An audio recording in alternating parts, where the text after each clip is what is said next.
ஆன்மீகம் டாக்ஸ் நேயர்களுக்கு வணக்கம். நான் உங்கள் பிருந்தா சங்கர். இன்று நம்மோடு சிறப்பு விருந்தினராக இணைந்திருப்பது ஜோதிட உலகின் சூப்பர் ஸ்டார் பிரம்மஸ்ரீ ராம்ஜி பரமஹம்சர் அவர்கள். வணக்கம் சார். வணக்கம் வணக்கம். இன்னைக்கு நம்ம எதை பத்தி பேசுறோம்? நண்பர்களே, நான் சொல்ற 5 பாயிண்ட் மைண்ட்ல வச்சுக்கோங்க. இந்த வருடம் குரு பகவான் கடகத்துல உச்சம் பெறுகிறார். That we know well.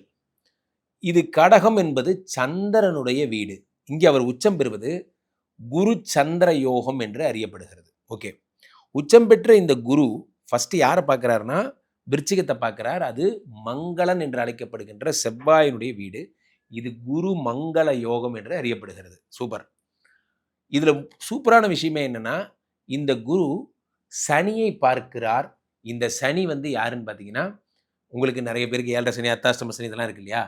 அதை குரு பார்க்கும் பொழுது சனியினுடைய தோஷம் விலகி விடுகிறது. ஏற்கனவே அவர் குரு வீட்டில் தான் இருக்கார். அதனால பாதி தோஷம் போச்சு. குரு பார்த்து மீதி தோஷமும் போச்சு. அதனால சனி இனிமேல் கெட்டவர் கிடையாது, நல்லவர். இது நிறைய பேர் பதிவு பண்ணல, நான் இதை பதிவு பண்ணணும்னு நினைக்கிறேன். அடுத்ததாக சூப்பரான விஷயமே என்னன்னா, இந்த ராகு மகரத்துக்கு வரப்போகிறார் டிசம்பர் 6. அப்போ இந்த குரு ராகுவை பார்க்கும் பொழுது குரு சண்டால யோகம் அப்படின்னு ஒன்று உருவாக போகுது. இதுவும் ஒரு புது எக்ஸ்க்ளூசிவான விஷயம். அதே மாதிரி செவ்வாய் இந்த வருடம் நீச்சமாகி கடகத்திலே ரொம்ப நாள் லாங் ஸ்டே பண்ண போறார்.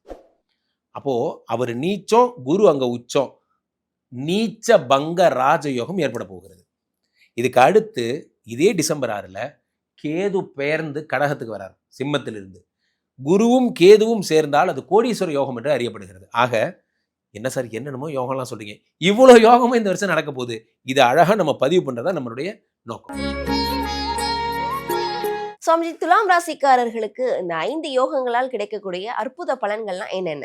துலாம் ராசிக்காரர்களை பொறுத்த வரைக்குமே எப்பயுமே ஒரு நல்லதா மாத்துறது எல்லாருக்கும் தெரியும். That every one know. ஒரு கெட்டதை பிடிச்சி நல்லதா மாத்துறது அது இவங்களுக்கு மட்டும்தான் வரும். அது பார்த்தீங்கன்னா, கொம்பினில் நான் கொஞ்சம் கரப்பேன், அதுதான் சாதனை, அந்த மாதிரி பாட்டெலாம் வரும்ல. அந்த மாதிரி கெட்டதை பிடிச்சி சனியை பிடிச்சி நல்லது வாங்குற ஒரே ஆள் இவங்க தான். 6ஆம் இடத்திலே சனி பகவான் இருக்கிறார். இருந்த சனி 6ல் இருந்து 3ஆம் இடத்தை 8ஐ பார்த்து 12ஐ பார்த்து ராசியை பார்த்து 3ஆம் இடத்தை பார்த்து விபரீத ராஜயோகம் தர ஆரம்பிச்சார். 6, 3, 8, 12ஓட கனெக்ட் ஆயிட்டார் சனி பகவான். என்னடா இது ஆச்சரியம், சூப்பரா இருக்கு. 6, 3 இப்போ சனி பகவானே பலன் தர ஆரம்பிச்சிட்டார்னா அவர் தான் யோகாதிபதி துலாம் ராசிக்கு. சனி கொடுத்தால் எவர் தடுப்பார். மற்ற யோகம்லாம் தூக்கி ஓர வச்சிடலாம், ஒரு யோகம் போதும். Point number 1.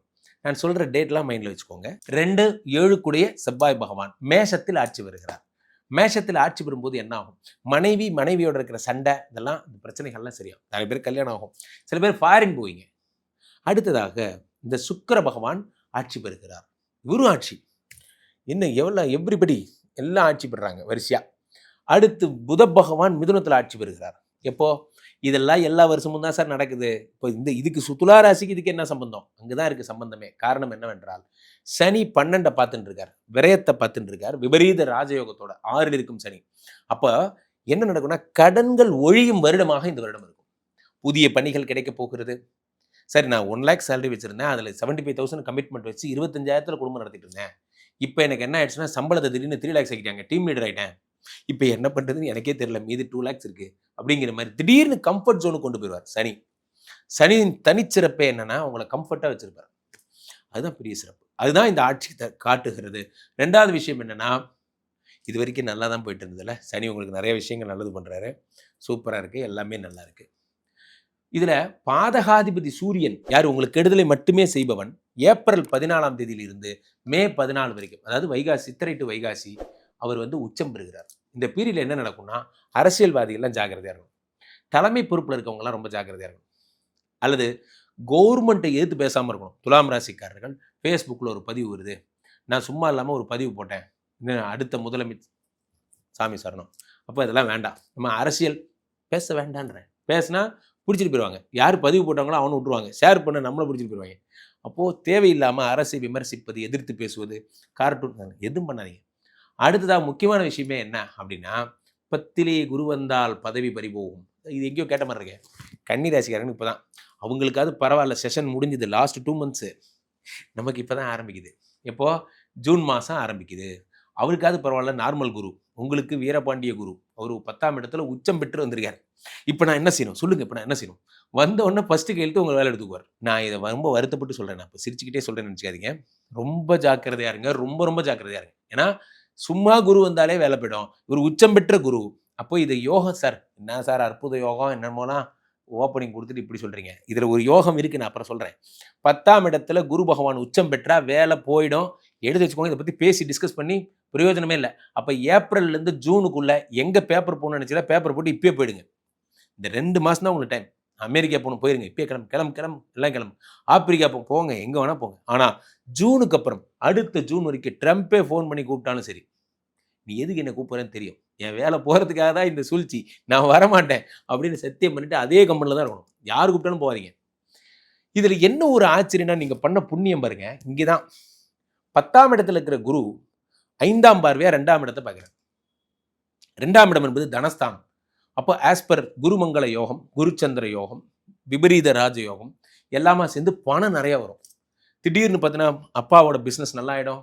வீட்டில் ஏதாவது அம்மா ஏதாவது பெரிய ஒர்க்கிங் வேணும், அவங்களுக்கு சேலரி அதிகமாகிடும். வீடே பண மழையில் நினையும். அவன் ஜாலியாக இருக்கான் அப்படிங்கிற மாதிரி. துலாம் ராசிக்காரர்களுக்கு வேலை போயிடுச்சு, எப்படா இருக்கா, அவன் ரொம்ப ஜாலியாக இப்போதான் புதுசா BMW வாங்கியிருக்கான் அப்படிங்கிற மாதிரி 4ஆம் இடத்தை குரு பார்க்குறாரு. எப்படி வேலையை போனாலும் வாங்குறான் சார், வேலை போச்சு, அது தனி வழி, அது தனி டிபார்ட்மெண்ட். 6ஆம் இடத்தை குரு பார்க்குறாரு. அப்போ என்ன ஆகும்னா, இந்த ஒரு வருஷமும் வேலை போச்சுன்னு தான் பேரு. ஆனால் இந்த ஒரு வருஷம் தான் நிறைய பணம் வரும், நல்லா இருப்பீங்க, பிஸ்னஸ்லாம் நல்லா வரும், ஹாப்பியாக இருப்பீங்க.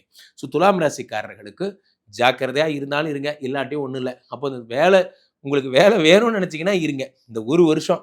ஆனால் அடுத்த வருஷம் 2027க்கு அப்புறம் பிரமாதமாக இருப்பீங்க. இந்த வருடம் வேலை போயிடும், ஜாக்கிரதை. துலாம் ராசிக்காரர்களுடைய இல்லற வாழ்க்கை அப்படின்றது எப்படி இருக்கும்? 7ஆம் இடத்துக்குரிய செவ்வாய் பகவான் நீச்ச பங்க ராஜயோகம் அடைகிறார். இந்த புரட்டாசி வரைக்கும் தான் டைம். இந்த புரட்டாசிக்கு அப்புறம் பார்த்தீங்கன்னா குரு பகவானும் செவ்வாய் பகவானுமா சேர்ந்து காதல் பிரச்சனைகள் அல்லது திருமணமாக்கி டைவர்ஸ் பேப்பரை கீழ்ச்சி போட்டு ஃபர்ஸ்ட் வந்து வாழ ஆரம்பிங்க.